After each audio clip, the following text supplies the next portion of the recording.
tremendous rodeo for 77 years. That's amazing, you know, because, you know, you're a relatively small group of folks over there in Freedom. Of course, you've got a lot of folks that are in the surrounding area that hopefully come together to help out with this deal. There's no payroll, it's all voluntary. I'm sure that's right. And of course, it takes a lot of dedicated folks in order to put something like this on. A lot of people working together, and they've been doing maybe their same job for years. And for the last 77 years, you guys have been selecting someone that has been a rancher, a cowboy, someone who has had roots down in the area, has some history, to name as your old cowhand. Yeah, we honor an old cowhand every year, and it's selected from the people that have been born and raised in this area. Right. And preferably ranchers. A couple of times we've had somebody that just been a real asset to the community. Sure. But we're real proud to have Mr. Williams. He is definitely an old cowhand and is a big piece of the community. Right. He's part of the history, isn't he? Oh, definitely.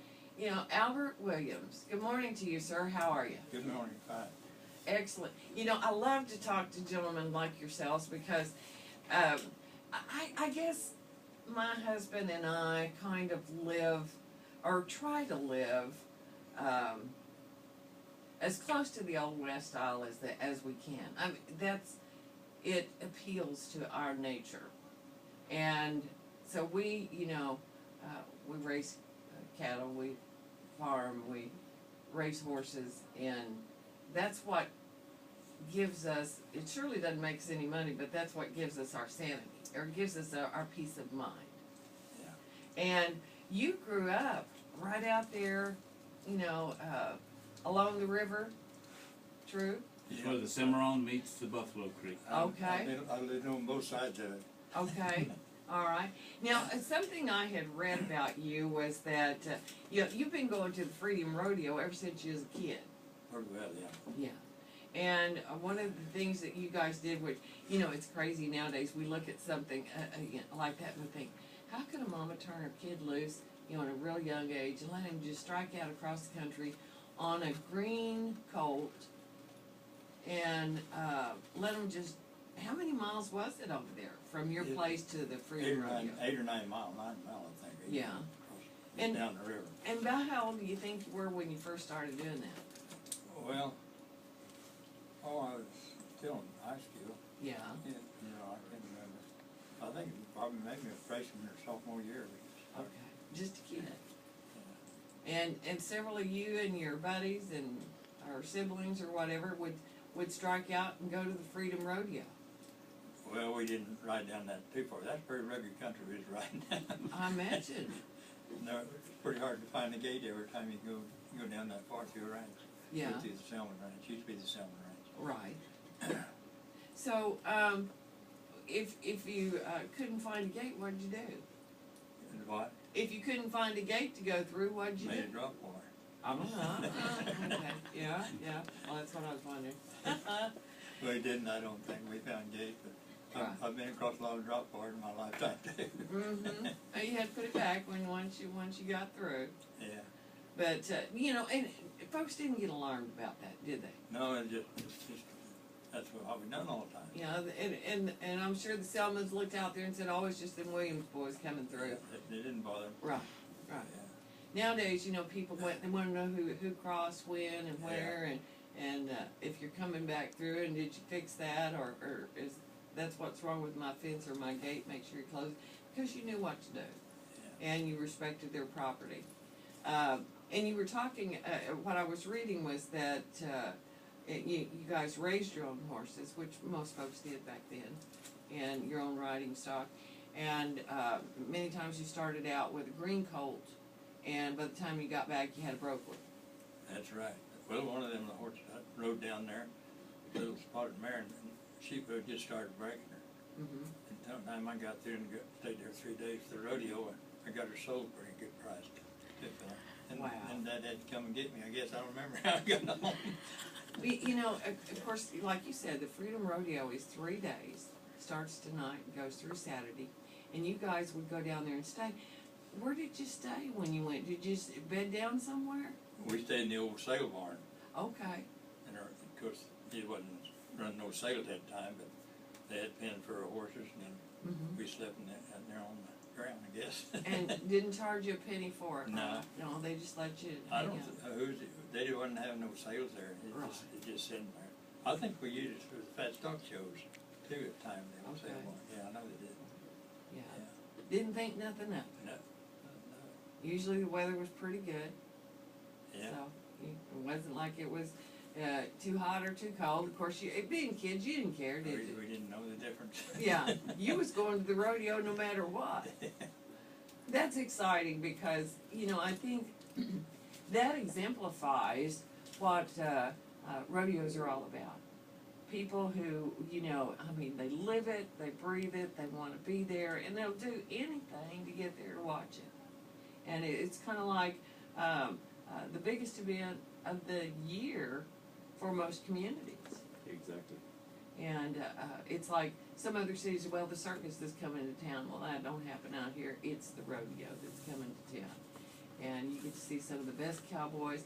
You know, you may have, can you think of any of the big name cowboys that you actually got to see? Well, I Riding? remember J.O. Selman. Oh, yeah? In fact, remember we run cattle together. Uh-huh. And, yeah, I know all the cowboys in the country around Freedom. Right. The older, my dad come there in 1910, and he was a horse buyer trader. I remember one time we drove 47 miles, hit a horse across the bridge at Salt Springs. Wow. That's a pretty hard job, get them horses on that bridge, you know. I would imagine. I've had some that were just pretty bridge side. And, Dad traded them horses, you know. He shipped them back east someplace.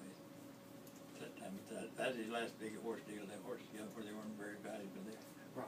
So before that, he'd bought a lot of horses and mules.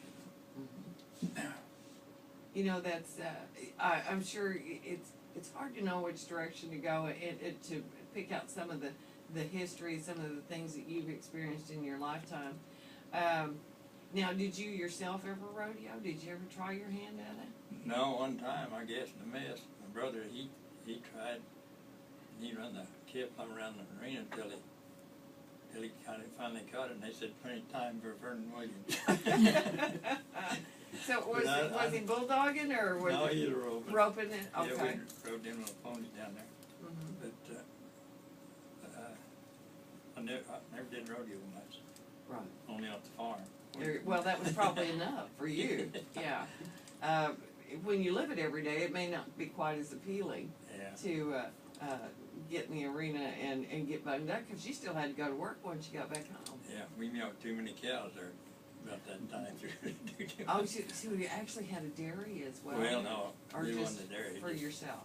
We milked as high as 25, 30 cows when we was going to high school.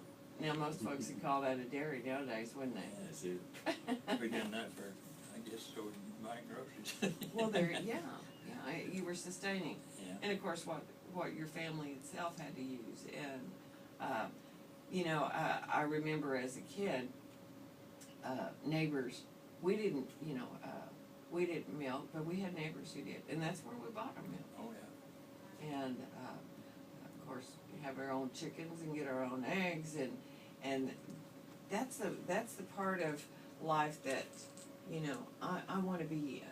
I want to be in that natural state where you are self-sustaining. Yeah. After the 30s drought, a lot of the farms, about all of them milked cows. I suppose you know. Definitely. Yeah. Yeah. Now, your dad and your granddad both were old cowhands? Yes, ma'am. They were honored, and that's what we strive to do. Is for Albert, we want this to be one of the best days of his life. Absolutely. Now, when we get to the Saturday, there's going to be a dinner. A big barbecue, free barbecue, and that's where we will honor him as an old cowhand. Right. And if I remember right, let's see, you'll also have something going on that, you know, like at the the beginning of each night's performance where you recognize him as Right. well? All right. He will So- be in the arena on a horse and a buggy, Mm-hmm. and it'll be real nice. It's a great thing. You know, it's something that, you know, you can kind of have in your heart and something to commemorate your legacy. And I think that's awesome. We appreciate you coming in so much, Mr. Williams. And of course, you know, when we talk about freedom, you think, well, it has to be somebody from Freedom, but not necessarily. Not It can necessarily. be anybody that is from the area. And you're actually more closer to Woodward than you are Freedom. True? Not the same. About the same distance? But, It's 8 miles down the river. We're gonna go 16 to get there. yeah. Can I ask you what your age is, Albert? 86. 86 years old. You're in great shape. When you get up in the morning. I would have, honestly. I'm doing pretty good, Randy. Honestly, I would have never guessed you to be 86. You're in great shape and your mind is sharp, and I think that's tremendous. And somebody who's lived the history out here in Northwest Oklahoma, we are so proud to have you in on our morning show this morning, and we hope you have many more years to come. And congratulations on being this year's Freedom Rodeo's Old Cowhand. Well, thank you. You're very welcome. Thanks for coming in. We've got more coming. Stay up.